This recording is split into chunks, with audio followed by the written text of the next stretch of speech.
record. There we go. Okay. All right, just a moment. That's my screen share. Wow. There we go. Okay. I hope you enjoy the show. Here we go. So as I said, this class is all about how to forgive the unforgivable. And I chose this graphic because to me, when we're able to forgive, we're freeing ourselves and lightening up our whole beingness. And the thing about forgiveness is it is for us, it's a gift to us, really, in the long run. So before I begin, I want to tell you a story about Tariq Khamisa. He was a student at San Diego State University in the 1990s, and he had a very promising life ahead of him. He was studying art, and he had the dream of becoming a photographer for National Geographic. He had a girlfriend that they were engaged to be married, and they were planning on moving to New York after they completed their studies and graduated. So he had this whole great life ahead of him. On January 23rd, 1995, Tariq was delivering a pizza to a home in Los Angeles, or not in Los Angeles, I'm sorry, in San Diego. He worked part-time as a pizza delivery boy. And he was shot dead through gang violence. And so his future was cut short. Tariq's father, Azim, upon getting the phone call about his son's murder, he said he felt as if a nuclear bomb detonated in his heart. Now, most parents would react with anger and vengeance upon going through this experience, but Azim chose to deal with his loss a lot differently. And Azim was a devout Muslim, and he was very strong in his faith. And when he had a conversation with a friend of his, and his friend was actually emoting all this anger and vengeance around what had happened. And Azim said to his friend, there were victims at both ends of that gun. So Azim had a deeper understanding about what caused his son's murder and about how to deal with it in a more spiritual way. And what Azim ended up doing is he reached out to the young boy who was I think he was only about 14 years old, the young boy who killed his son. He reached out to him in prison, and they became friends. And he also reached out to the boy's grandfather, and together they began giving talks about forgiveness and love and how to pay it forward. And Azim ended up creating a foundation called the Tariq Khamisa Foundation, and he does work in schools with gang violence and teaching people how to choose differently, kids who are in rough neighborhoods. He really has a whole educational program. So he's quite involved in teaching people how to forgive and how to change what happens in our world with murder. So I wanted to tell you about this story because to me, that's probably one of the most unforgivable things that can happen to a person, a murder of someone's son who was right on the verge of his life expanding and living into his dream.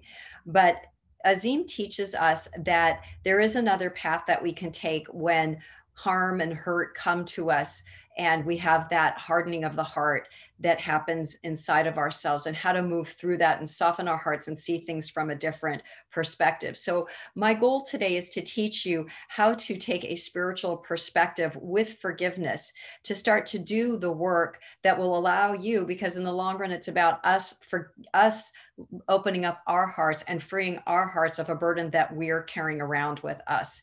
Because really, it isn't hurting the other person when we're unforgiving. We are the ones that are being hurt by it. So this is our journey that we're going to take today. And I'm going to be teaching you a lot of different aspects around forgiveness and what we can do. Now, the dictionary definition of forgiveness is to give up resentment of or claim to requital to cease to feel resentment. And a man named Clifford Edwards, who I'm going to be referring to his book, and I'll give you the name of that book, and actually have a graphic for you. He wrote a wonderful book called The Forgiveness Handbook, and he gives lots of great tips and tools to use for forgiveness. And he also teaches about what forgiveness is and how to work through it. He says this about forgiveness: it's letting go of negative judgments and limiting, disempowering, or fearful interpretations and meanings from events of the past or the present. And so this is why I emphasize that forgiveness is something we have to bring mindfulness to, and we have to do a dance with it to be able to untie the entanglement that unforgiveness keeps us grounded in. So it's all about really making a choice to move through this experience. So as you see here, this is what I wrote about these are the salient points about what forgiveness is. And I say at the end, it is a choice. I know there are many people who choose not to forgive, that they want to keep that resentment, that anger up inside of themselves. And that's if that's their choice, that's their choice. However, it doesn't help us, and it's not gonna allow us to feel good in our lives. It's a toxin. Unforgiveness really is a toxin. Energetically, we're keeping ourselves hooked into someone else's energy. We're binding ourselves in something that is just feeding more and more anger and resentment in our heart. And we can't be happy and joyful if we're holding on to these things inside of ourselves. And I know there are a lot of us, and I said kind of at the top of this, there are a lot of us that feel we've done all the forgiving that we need to do. So it's always good to be open, though, to see if there's something that hasn't been healed yet with forgiveness. And we'll be doing some work around that today. So when we're not forgiving of others, we become the victim and we stay the victim. And being the victim really just means we're in a state of powerlessness. And when we're in a state of powerlessness, then we've got we're missing a big part of ourselves, because when we're giving away our power and thinking we don't have any power, that's helplessness.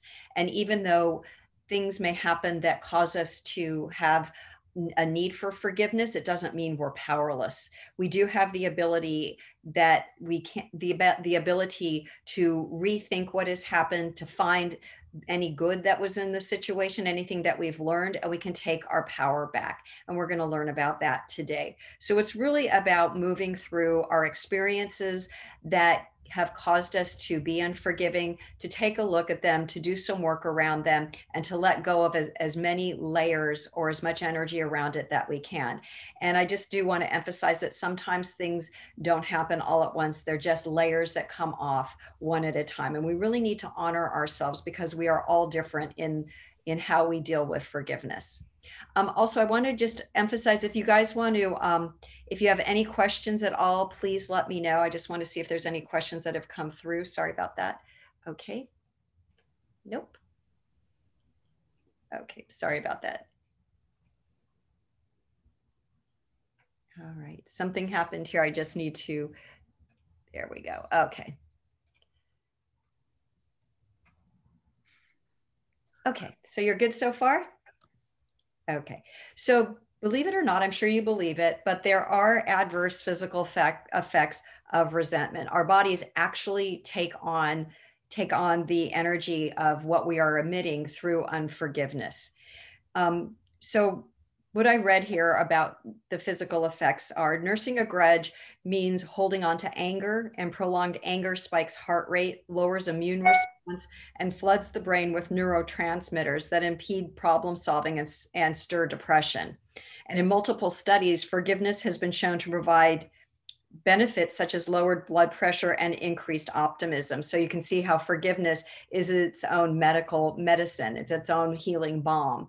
And so it's really important to know that, and I'm sure, I mean, I've known people who held on to grudges for a very long time and they got really sick.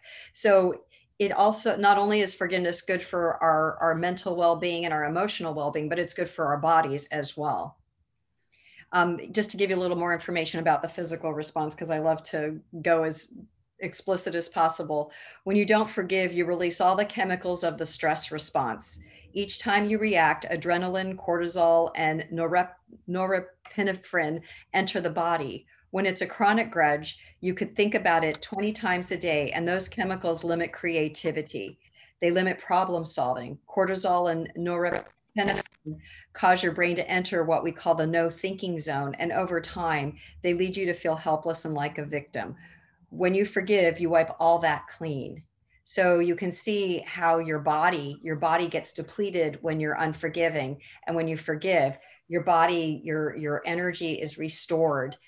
So a good thing to do. I think we might have some questions here. So I'm going to just go into the part of my computer that will allow me to see what's going on. I so apologize. I'm having some technical difficulties. I'm going to stop screen sharing for a moment. Maybe I can just ask Krista or Jeff, are there any comments that you guys can read in, because I can't access my chat? Arvendale. Yes. So from Wayne Baldwin, he mentioned that what if biters have scarred me or scared me? He's actually asking, what if bitters have scared me? Bitters? I don't know. I don't know if it's biters or bitters. Maybe Wayne can clarify what that is. David, you could be our, David, would you mind being the reader of the chat, since I can't see Sure. Sure. Maybe if we could get Wayne to explain what he means. Yeah, that would be great, Wayne. I'd love to be able to answer what that is. Are there any other questions in the chat, David? Wayne was just mentioning teachings of the New Thought out picturing.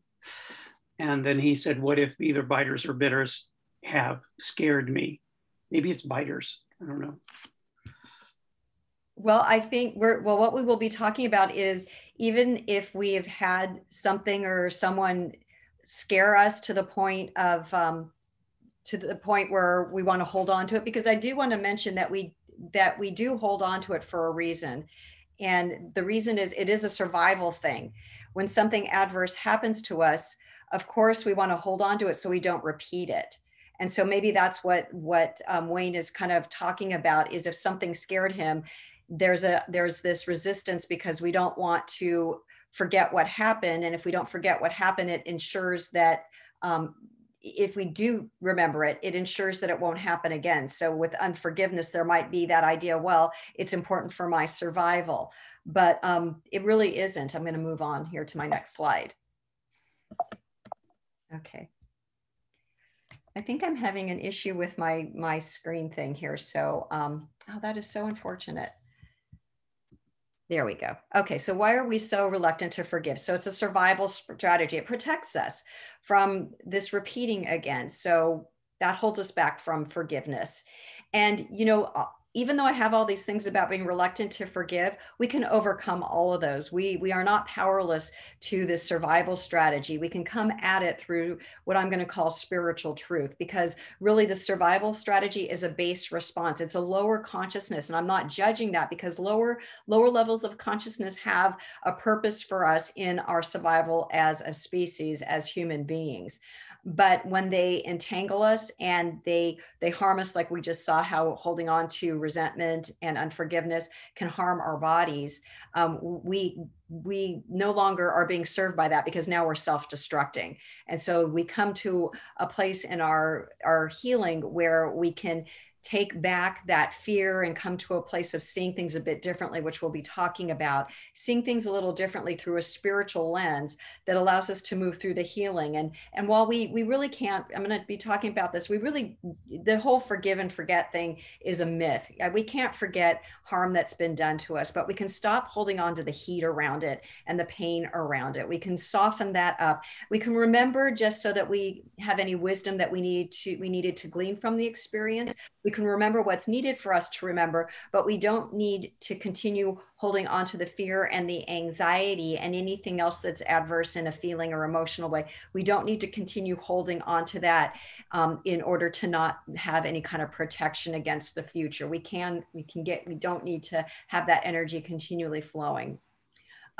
So fear, again, we're reluctant to forgive because fear is really, really strong.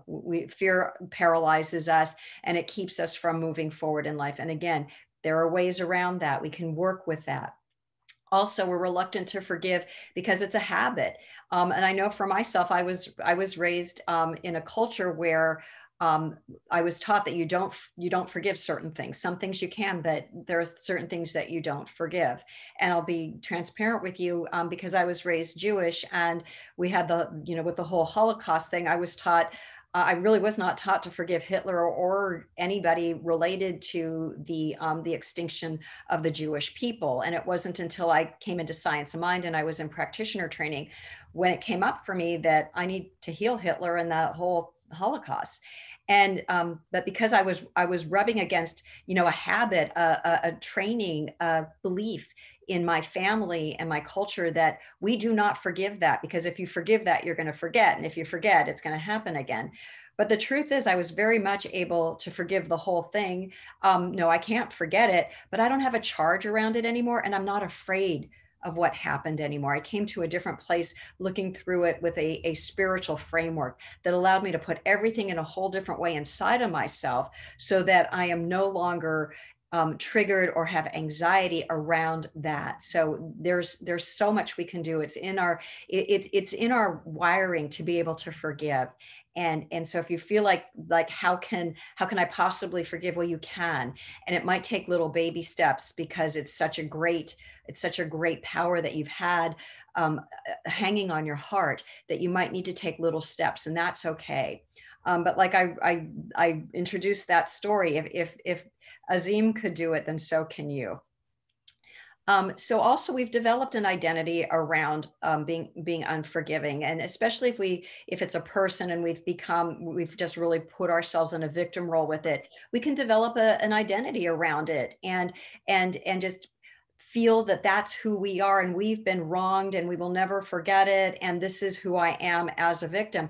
And that's strong, and the more you identify with that, the more you are grounding yourself in that identity, and the less you're going to want to let go of that. Because it's when we're changing our identity and letting go of ways we've been seeing ourselves, there's a little bit of a transitional zone that we need to be mindful of, because we can't go from being a certain way all the way to a whole, either an empty space of not knowing who we are, or to a new identity. We've got to go through these steps of letting go of the identity and coming into a spaciousness of being where we're open to seeing ourselves differently. I always like to bring spiritual practice into that, because spiritual practice is such a lovely way to rest our consciousness into just opening up to the vast possibilities of seeing ourselves, especially our divine nature. When you're going into a place of from victim to who you are as a divine energy, it's really a lovely open space to nestle in to going through your healing. So we'll be talking about that too. David, yes. Wayne Baldwin comes in again. He says, "Face everything and rise. Love-based thinking will rise like a wellspring." Oh, that's beautiful. I love that. That's how I define fear too. Face everything and rise. I learned that from Reverend Jonathan Zenz. He uses that too. Exactly. And we're you know, we have to remember we are wired, and we have the power to be able to rise. And yes, we've got to face it. But what's really cool is, you know, you don't have to face it alone. If you have a good friend that can support you through this, or I know that we've got practitioners and ministers that support people in forgiveness work. It's a journey, and it is something that it can be really helpful to have someone to listen to you for what's coming up, and to process through it with love. So, and thank you, Wayne. It's great to have you with us. All right. So any questions from anybody who's here today? Okay, we'll go forward then. All right. So Paul Selig, who some of you, well, I know there's one of you who knows who Paul Selig is. He wrote a wonderful book, many wonderful books. And the book I chose, I found this quote yesterday, and it was so appropriate for us today. It's from his book called The Book of Freedom. And he says, when you uninvest in the meaning of something, you can claim it in a higher way.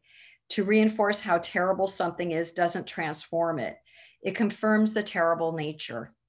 To see something in a new way is to give it the potential to be transformed.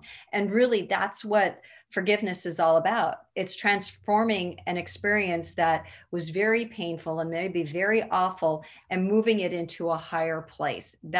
This is the trajectory of the movement of forgiveness. So we have to be ready to transform, to take those steps to transform from something that was awful into something that had some good in it, or brought us to a different awareness around ourselves. And I know there's things like the one I gave you as an example. There are some things where it's just like, how you might be saying to yourself, how in the world can I find any good in that? How in the world? Well, there's got to be at least one thing. And it's not necessarily about the experience itself. I think we get hung up on that and think, how can this experience be good at all? And it's not the experience. It's what you got out of it. It's what you can, one morsel that you can find in it that was good for you, that brought you some sort of either enlightenment or wisdom. So for example, let's say you had a life-threatening situation, but you survived. The good in that is that you survived, that you're still alive. This is where to set our sights on. It's really about getting out of what the actual experience was to the aftermath. What can you find? I know there are some people who've had really, really challenging experiences, and it actually was something that pivoted them and opened up a new direction for their life to unfold. So that would be another example. Yeah, David, go ahead. Well, I wanted to mention kind of another way I think things unfold for a lot of people is that, we have an experience that's a terrible experience in our life where because you'd mentioned powerless before. Let's say, for instance, as a young person or somewhere along the line, you had a terrible experience feeling powerless. So you spent a great deal of your life trying to empower yourself or throw layers on top of your feelings, but you never got rid of the powerlessness. So somewhere, as you can almost predict, someone in your life creates a situation where you blame them for creating a powerless situation, a traumatic powerless situation, and you resent them for it, and you can't forgive them. You just can't forgive them because you didn't know it, but the real problem was your powerlessness, not what happened. So as you were saying, that peeling that onion, looking at your lack of ability to forgive them, if that can finally find the root cause that it's powerless you need to work on, powerlessness, that's a great gift. Exactly. To free yourself finally from the whole thing. Yeah, that's a great point, because that's really what it is. You brought up a great point. It really isn't so much about the actual situation, but it's like the residue of what you've been left with. And when you think that you can't change that and you feel powerless, then you're in a state of untruth, because anybody can have anything happen to them. And with the right attitude, you can see how you can move in a different direction or heal or change whatever is going on inside of you. We have that power. It's not up to that person to apologize to you or anything like that. At any moment, you can find your power and move forward into your life and just move through anything else that comes up. But yeah, that is the root cause, is somebody took your power away, especially with forgiveness work. You got caught off guard and something really terrible happened. And now you feel stuck and you can't find your power. That's the issue. And the cool thing is there's a solution to that. You can find your power back, and you can do it through spiritual means. You can do it through emotional healing. You can do it through a variety of different ways. And I think the good news is that we can heal. That's the good news. You can take your power back. And, our minds tell us certain things about ourselves that aren't true. And like David's example, the mind said you have no power because this happened to you. And that's not the truth. Yes, that happened to you, but you have the power to stand up, to find your power again and move forward in life without that heaviness of heart and that resentment, because certainly the resentment is not going to make you feel any more powerful. It's only going to hurt you. So it's really about making that decision to do whatever work there is to do to bring your power back and heal and move forward. Can I chime in? Yeah, please. Well, I was bullied. Reverend Marion hit me. She called me all kinds of names. And then, and I still am. It's hard for me to talk, not about her, but she took my words away.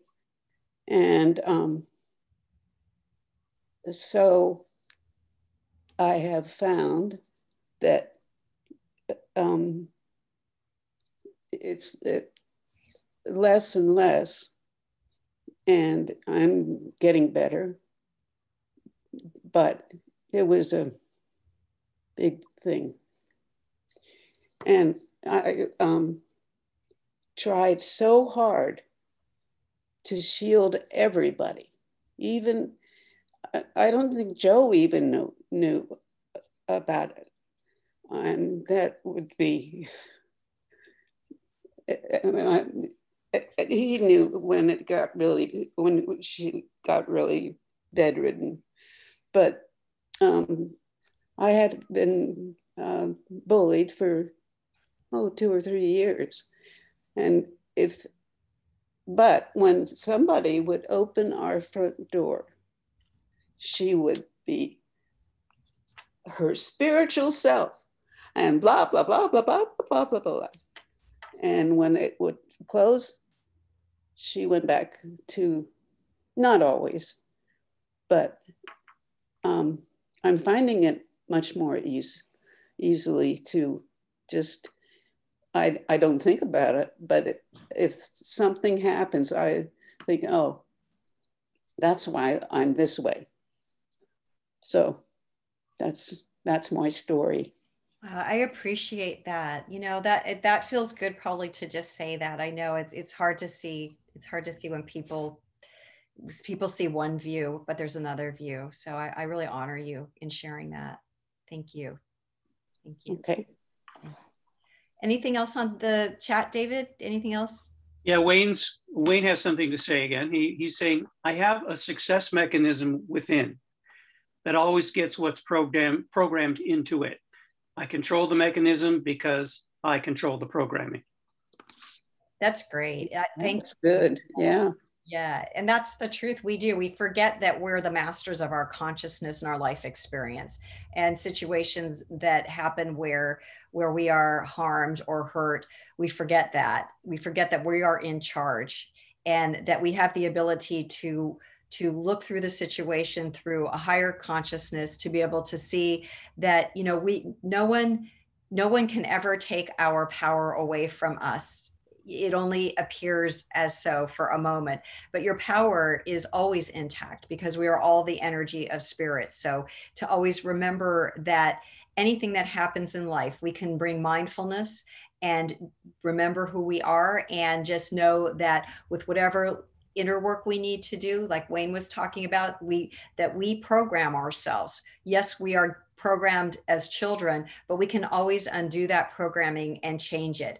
And so forgiveness is one of those places to shift our programming around forgiveness and around harm and around hurt, and how to deal with those life situations in a different way, where we can heal through them and not carry burden any longer. So it's just really a matter of being present to life and present to ourselves, and to always, like David, I like that you said you kind of took it to the essential level, to what's really going on underneath the situation, which is powerlessness, you know, and hurt feelings or whatever else there is, to be able to look at what that is and do our own work. And that's what this is all about. This is what this is all about, is taking the time to do the work, rather than just staying in the automatic programming of I was hurt, I'm angry, I'm a victim, I'm going to just stay in resentment.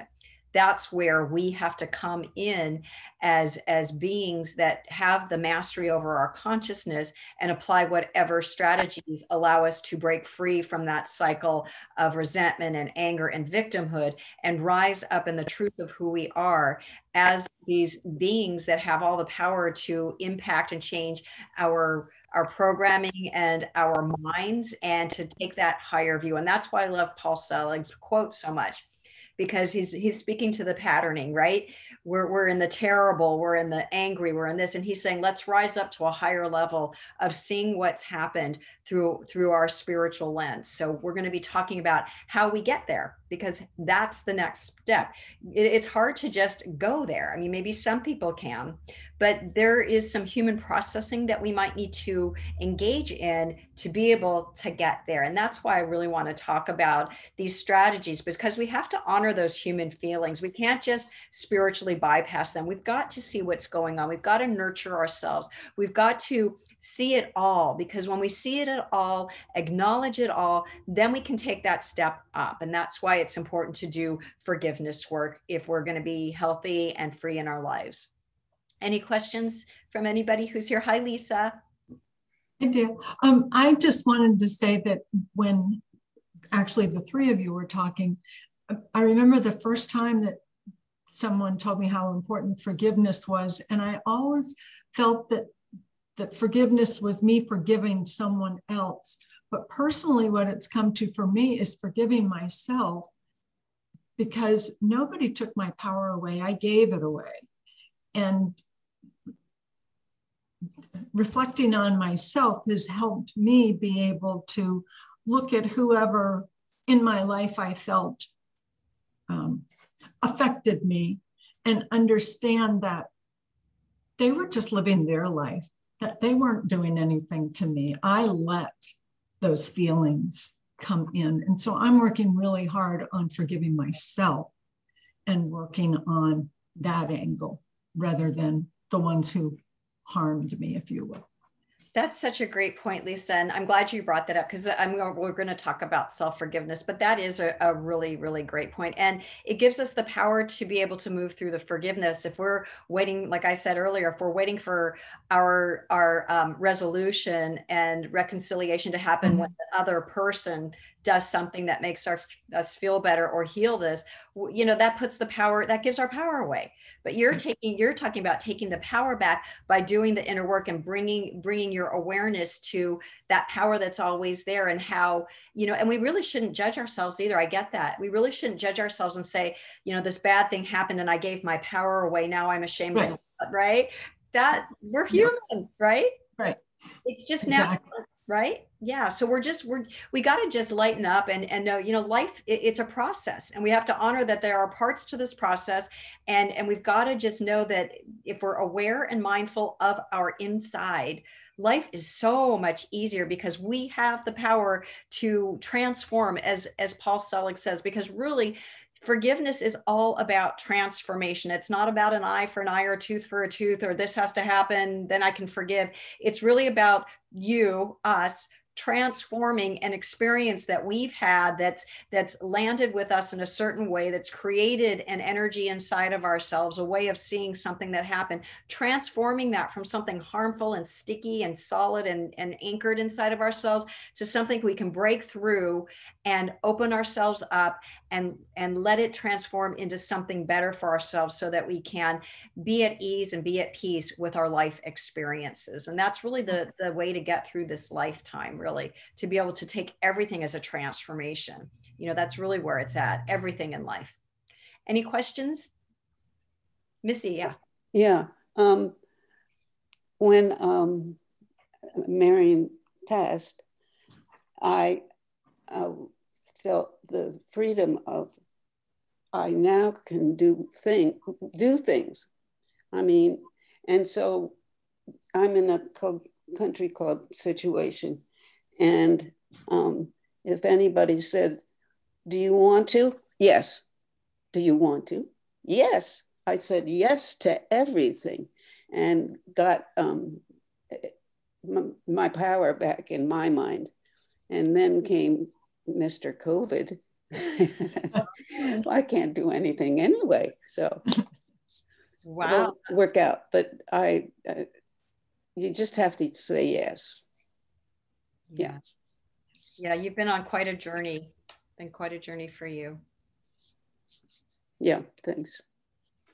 So this is the way I see this. Speaking of journeys, and I did not plan that. So the journey that I see is a 3-step journey for forgiveness. We want to shift the meaning that we've given to the incident. That's where the transformation starts, to stop seeing it as victim, to start seeing it as something that we can transform and heal. And then we let go of the negative judgments that we have around the incident or the person. let go of the negative judgments, and then we can move on. So it's really, we are really, we're the magicians in our lives. We are casting a new spell upon an incident, a thing, a person, and changing it into something different that gives us a freedom of heart and an ease in life. So this is really where it's at. Shift the meaning, let go of the negative judgments, and move on. And I know there could be people out there that are just clenching and freaking out because you're saying, how do I forgive the unforgivable? Well, this is how we do it. This is how we do it. And you can stay in the, oh my God, I don't know if I can do it too. Just be open to the possibility, because that's why I introduced Azim at the beginning. If he could do it, we definitely can do it. It's inside of all beings. And it really does allow us to broaden our spirituality and understand who we are as spiritual beings on this path. So how do we forgive? So before we begin, we want to approach it as a process. It's not a one and done kind of a thing. Just see it as something that you're opening up to, that is going to have its own path for you, because everybody's forgiveness path is a little bit differently, because there's different things that are going on inside of ourselves. The same experience that it was experienced by multiple people will be a different unfolding. And this just reminded me of, oh gosh, I forget what his name is. David, help me, please. He wrote Man's Search for Meaning. He was in the concentration camp, and he developed that logos theory of psychology. What was Viktor Frankl? Viktor Frankl. Okay, so Viktor Frankl had the same, he was in the same Holocaust experience, but he looked at it really differently. And he was able to find a way in his consciousness to be able to see what was happening from a higher viewpoint. But most people probably saw it as, it was a victim, they were victims of something that was really catastrophic, but he took a different viewpoint, and he's taught the world now about how to do that in their own everyday life. So everybody's going to have a different relationship with their forgiveness process. And that's to be embraced and to actually be honored, because this is you, this is your journey, and you can get a feel for how you think, how you process your life stuff, which will allow you to move forward in a more aware way, so that, we have to understand ourselves. It's so important with anything, not even just forgiveness. When we understand ourselves and how we deal with life, then we can be more mindful, and we can see, rather than getting caught in the undertow of our reactivity. If we can come and just see the reactivity as an observer, we don't get stuck, and we can kind of say, oh, look how I'm handling that. Well, I can do that differently. That isn't harmful to myself, or I can see that from a different viewpoint that's more heart opening. So we have this ability inside of ourselves to take the step back, to be the observer, and to be able to check on how we're reacting to life. And so with this forgiveness process, really look at it as an observer of what's coming up for you, to be able to get the distance, to be able to work with you and how you process life. And what a joy it is to have that ability. We're so blessed to have a mind, and to be able to use that mind in a way that can open our lives up in such a different way, rather than being in reactivity all the time and old patterns. Okay, so you might also find that you're moving through stages. There could be stages, and that's good. We got to take this one step at a time, especially if you've had really harsh stuff in life. Let yourself take it one step at a time, and just feel that, and know that you're safe in each step. So you do your forgiveness journey in a way that's going to work best for you. And it doesn't matter how small the steps are or big. You're going to get to that final outcome for yourself by just allowing yourself to be opened and to move through whatever it is, given what you need. Okay, so just know that. Also, honor all of your feelings. The more you honor your feelings, the less they stay stuck. When we let our feelings out, they're out. They're not hanging out in our body. They're not hanging out in the subconscious region. We're seeing them. The more you can open yourself up to honoring your feelings, the easier it's going to be to go through forgiveness. So I encourage you to allow yourself to do that. And if you're somebody who has not been allowing that, then make sure you do it in a way that's safe for you. Maybe you want to do it alone and journal, or maybe you want a trusted friend with you to just give you a safe space to let those emotions go. Because I know if we're not used to certain emotions, they're really scary. But trust me, your emotions are there as to help you with that. They're like a safety valve. So the more we can let those emotions out, the pressure inside of ourselves is released. So emotions are super important for us to allow to come through us, so that we can free ourselves and we can have an openness of beingness, of heart, that allows us to be in the present moment and to be comfortable with our healing. Also, take your time. There is no time period for forgiveness. It's whatever's working for you. So just let yourself have the time that you need for each situation that's coming up for you to forgive. And I just want to remind you, our destination is inner freedom. This is really what it's all about. It's freeing ourselves of the constraints that unforgiveness binds us to. It really is a binding energy, and we have the ability to free ourselves through these different processes.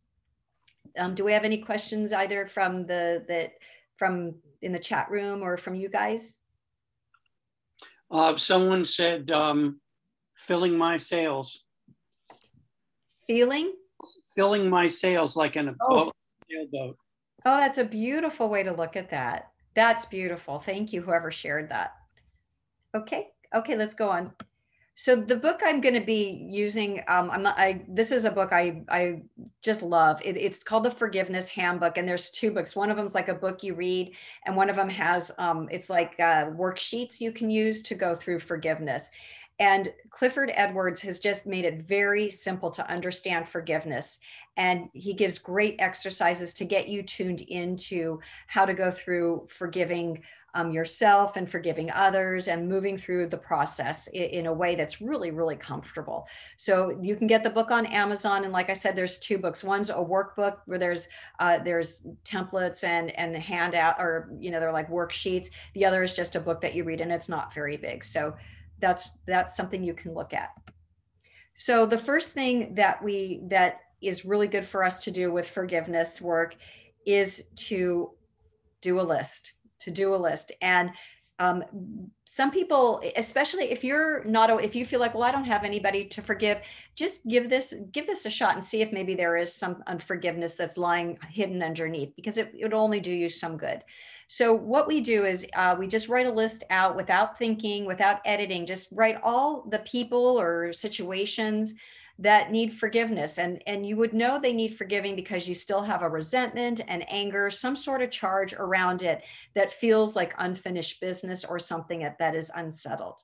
So you want to do a list. Just let the list go. I know I'm working with someone right now, and she said her list is 2 pages, and that's okay. We're not going to you don't need to tackle it all at once. It's just good to lay it all out there, because some people have had a really lot of trauma in their lives, and a lot of harm has come to them, and there can be quite a list. And so this is the first step. Create your list. And if you want to really get into this, if this is something you really want to dive into, you might want to even start a forgiveness journal, and then you can make it a whole project for yourself. So you want to start out obviously with the big old list. So we're really going to clean up. We're going to clean house, and we start by itemizing what needs to be cleaned up. And this is for you. You don't need to share this or post it on Facebook unless you want to. If that, I know some people like to have that public witnessing, but you don't need to if you don't want to. This is really private, and I think it's good for it to be private because you can be really honest, and you don't need to edit, because we really don't want to edit at all. So anything and everything goes on your list. Okay. So something that I also want to say is getting into this forgiveness work with our list and stuff like that. You might want to just to soften it up and make it more approachable for you is, we teach a lot about spirituality and affirmations and prayer, and you can always open up these exercises with a prayer or just a thought that you are open and receptive for what is being revealed to you, and you're safe and surrounded by the infinite presence of spirit. It's really nice just to kind of ground ourselves in safety when we're moving through these exercises, because we might feel a little unsafe because we're opening the door to old pain. And so I want you to know that it might be a good idea for you just to surround yourself and remind yourself that wherever you are, God is, and that wholeness and that love surrounds you to be able to move through this and to get through it. So that might be something you want to bring into your exercises that you're doing. Okay, so we've got our list. And so I want to give you, you don't need to do this right now, but I don't know if I wrote this down. Oh, I didn't. Okay. So here's a question if you want to write this down. I'm sorry, I didn't do a slide, but a journaling question around this list. Oh, and by the way, these don't necessarily need to be people on your list that you know. It can be public figures. It can be celebrities. It can be people, anybody that you're projecting on that not necessarily might not be personal to you, but anybody that you've got any kind of charge with, they go on your list. So I just want to say your list can be that big. It doesn't have to be necessarily personal. Anybody that you see as having caused you harm in whatever way, anybody that you think has damaged your life or the lives of others, they go on your list. A journaling question you can have around this, it's something just to kind of get your mind starting to move into transformation. The question would be this: if I weren't blaming this person or situation, how would I feel? What would be different inside of me? This is just to kind of prod ourselves into opening up our minds to shifting the way that we're seeing this person or this incident. How would I be if I wasn't blaming that person anymore? It's giving us a taste of inner freedom, letting go of that chain that we've got, that harnessed energy that we've got with that person or incident. So it's just opening the door to seeing a little differently. Any questions from anybody? David, any questions on the chat? Yeah, we're good. Okay, so this is one of my favorites. This is what I call the no send letter. And I know a lot of people are familiar with this idea. The no send letter is a letter we write, we don't send it, but we write to somebody on our list. So you can pick someone from your list and you write a letter to them, just laying it all out, no holds barred. You can use profanity, you can just be angry, you can be upset. You just dump all of your feelings, all of your energy about all of whatever that person you feel has done to you. It all comes out as a letter to them. And this is so liberating, by the way. It allows you to clear your space, right? It allows you to clear your space.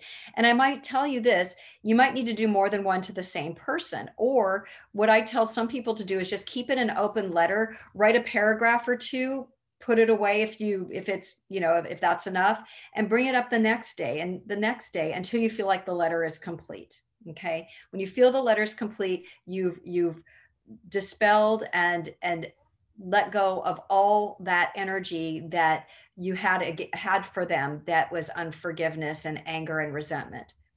And so once you do that, you're ready to open up to a deeper level of your healing with forgiveness.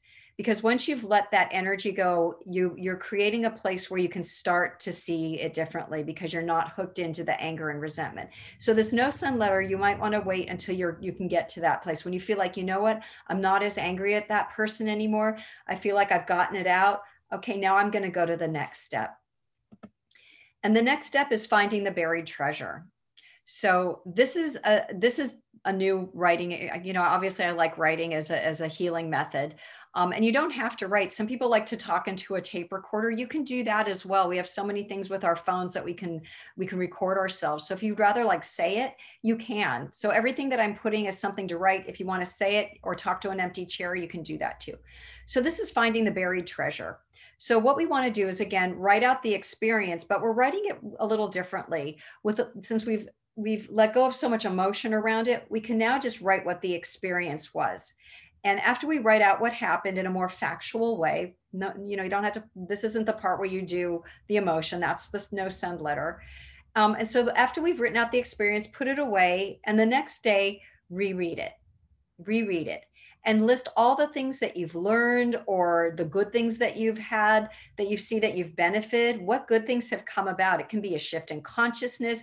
It can be an inner realization of your power, anything. Just write a list of all the great things or the good things that have happened as a result of this experience.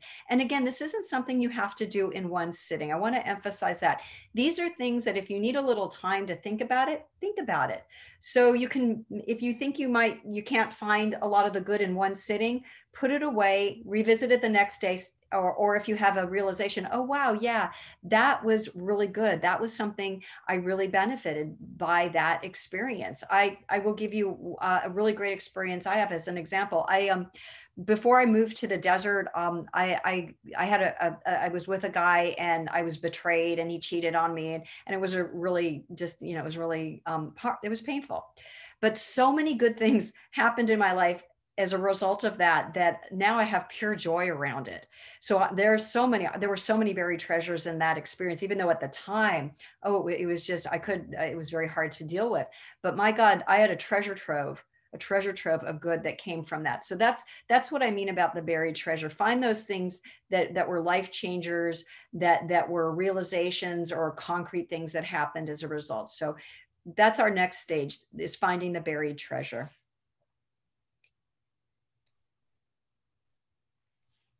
Anything, David, do we have anything? Are we good? Any questions? Nope. Okay. So the next step we can do in this journey is rewriting our story as a hero's journey.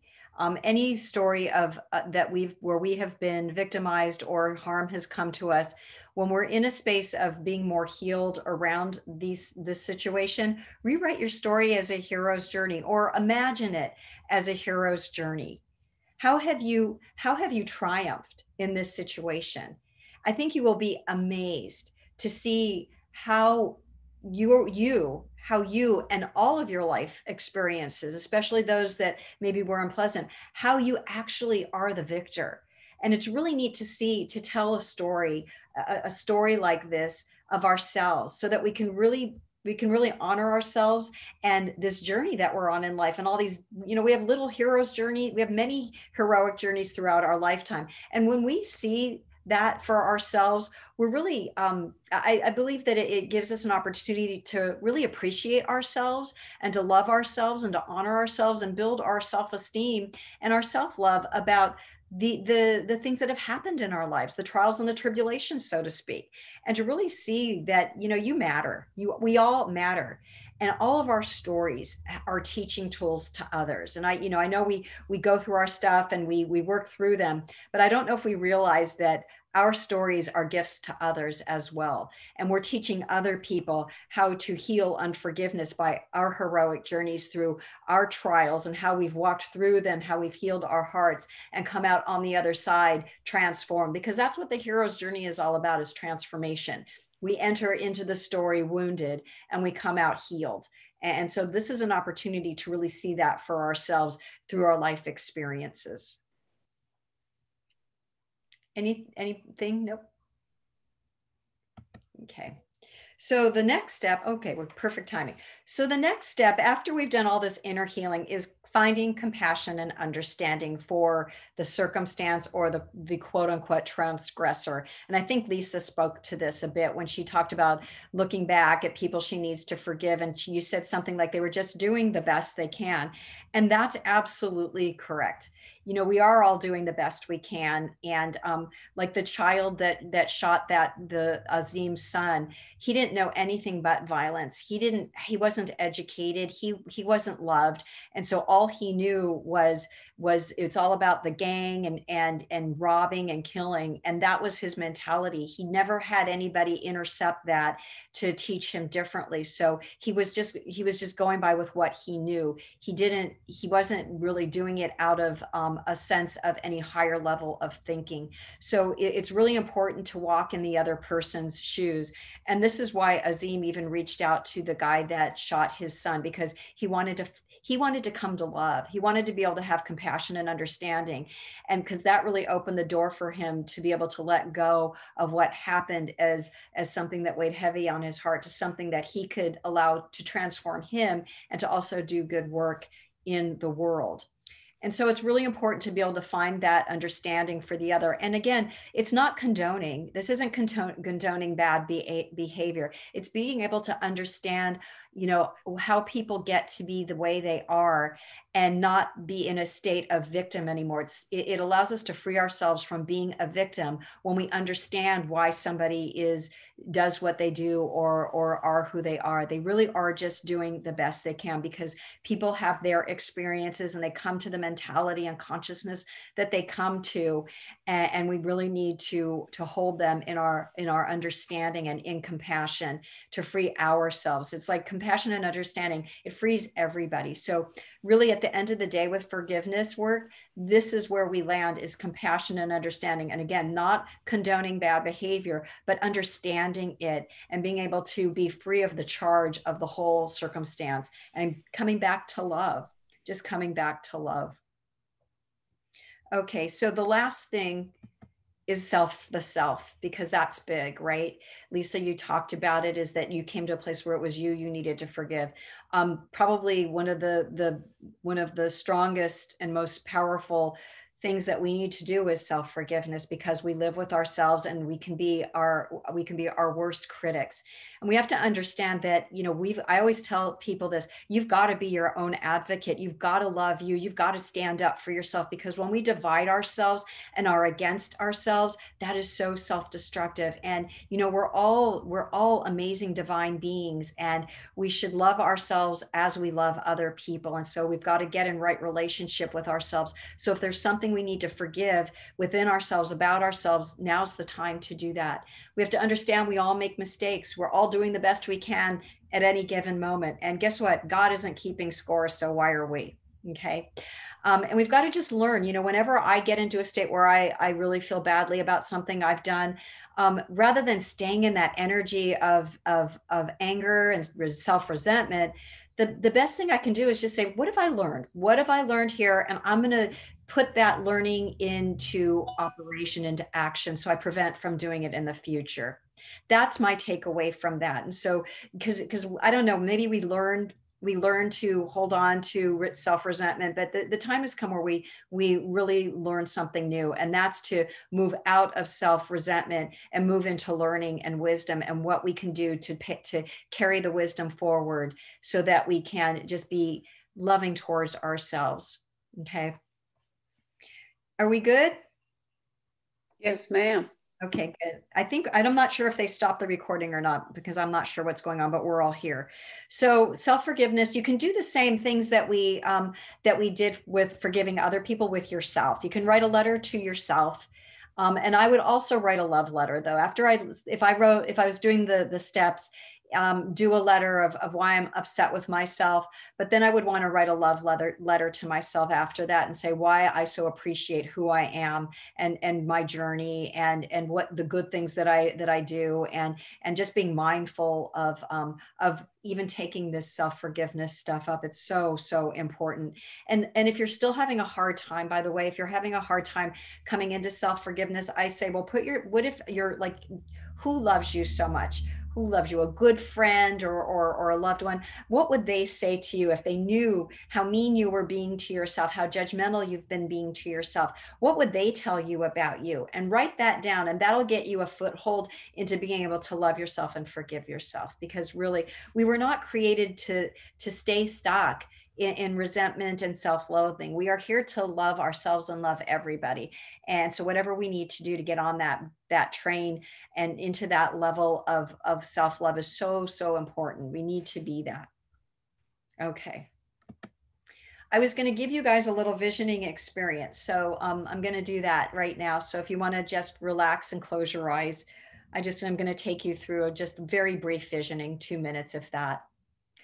And so I just want you to settle in where you are now and just bring all your energy into your heart space, and just take a breath of air in and just let go. Just let go.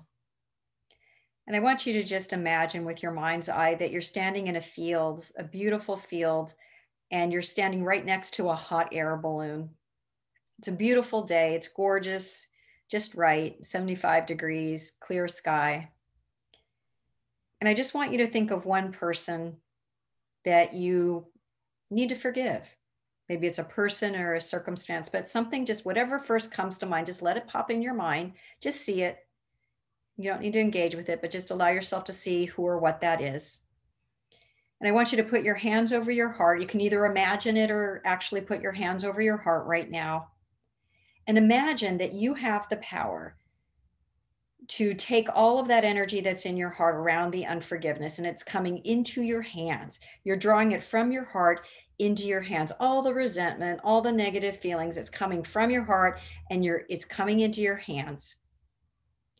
And I want you to pull if either in your mind's eye or physically, bring your hands away from your heart, and you're holding all that energy that you just took away from your heart, and you're putting all of that into the basket of the hot air balloon. Just put it all in that basket, put it in, and bring your hands in a namaste and just say, I bless this energy, knowing it is now transforming. As you watch the hot air balloon rise up into the sky, taking all those feelings away, and just being very present to a clearing in your heart that you're experiencing. And just breathe into that clearing, that open space. Just watching that balloon disappear in the sky, and just let yourself feel what you're feeling.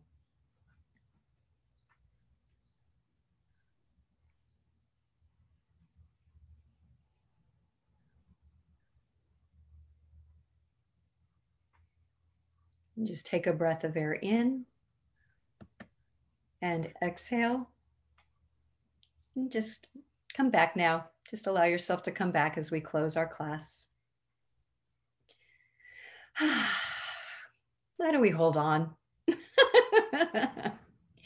So some parting questions to ask yourself as you move through any forgiveness work you're doing. Ask yourself these questions. How would my life change if I forgave? How would that feel? Who would I be without the unforgiveness? In other words, who would I be with a forgiving heart? And ask yourself why you can't let go. It's always good to keep checking back. Why? What's going on here? What's resisting?